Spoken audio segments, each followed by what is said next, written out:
Give one example each of a binomial of degree 35 and a monomial of degree 100. So let's first think of a binomial of degree 35. So we can take any binomial where the highest degree term is 35. So let's say minus 3x to the 35. And then I can take any other term with a lower degree. For example, I could have plus 2x to the 23. So this is a binomial of degree 35. And I can come up with as many variations as I want to. For example, I could do minus 7x to the 35 plus 1. This is also binomial. Or I could also do pi x to the 35 minus 3x to the 20, and so on and so forth. So all of these are binomials of degrees 35.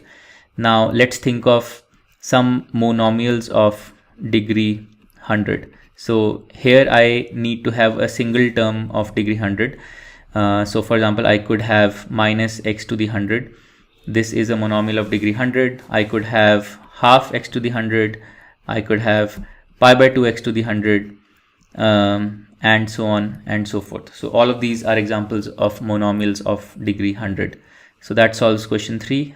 To learn more about how QMath can help you crack school and board exams, explore QMath Leap, a live online classroom program run by highly experienced and committed teachers.